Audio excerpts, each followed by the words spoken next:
नमस्कार मित्रांनो, श्रीनिवास 14 एप्रिल भागामध्ये रवी सुपर्णाला म्हणतो, तू हे लग्न जमवलं खरं, पण हे सगळं तुझ्यावर उलटणार नाही ना?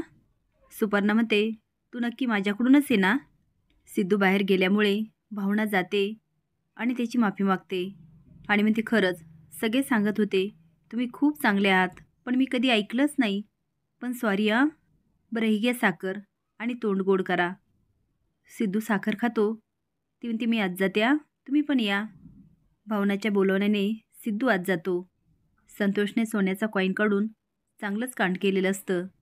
श्रीनिवास सिद्धू आणि पूर्वीला म्हणतो, तुमच्या दोघांच्या पुढील वाटचालीसाठी आमच्याकडून खूप खूप शुभेच्छा. सिद्धू आणि पूर्वीला काय बोलावं तेच कळत नाही.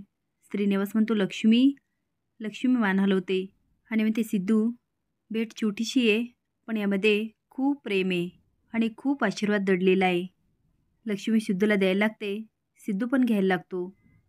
तेवढ्यात आजी येते आणि लक्ष्मीचा हात जोरात ओढते आणि तिच्या हातातून डब्बी ढकलत म्हणते, काय केलं हे तुम्ही? श्रीनिवास लक्ष्मीला सावरतो. लक्ष्मी म्हणते, काय केलं मी? आजी म्हणते, अहो आहेराचा पहिला मान व्याईंचा असतो. लक्ष्मी म्हणते, मी मुद्दाम नाही केलं, चुकून झालं, माफ करा. आजी म्हणते, आता माफी मागून काय उपयोग? व्हायचं ते झालं. आणि साधी गोष्ट तुम्हाला कशी कळली नाही हो? पूर्वीचे बाबा म्हणतात, श्रीनिवास माझा मित्र आहे, त्यांनी दिलं काय आम्ही दिलं काय सारखंच. आजी म्हणते, आपल्या माघारी लपून छपून चोरून सिद्धूला आहेर करत होते. काय दिलं माहिती आहे? दाखवत आणि हात हलवत म्हणते, रिकामी डब्बी.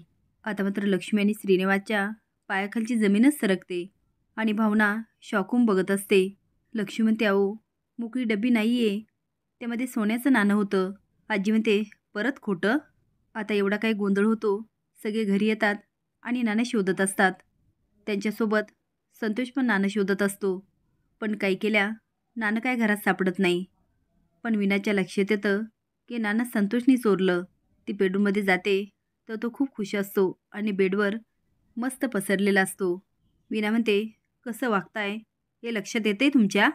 आधी नाणं चोरलं आणि आता स्वतःच्याच घराची झडती घेतली. हे असं वागायला तुम्हाला काहीच वाटत नाही आहे?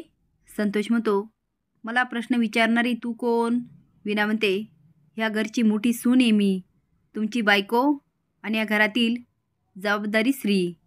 आत्तापर्यंत तुमचं खूप ऐकलं, पण आता यापुढे नाही. तुमच्या वागण्याचा कहर झाला. स्वतःच्या घरात चोरी करता लाज नाही वाटत?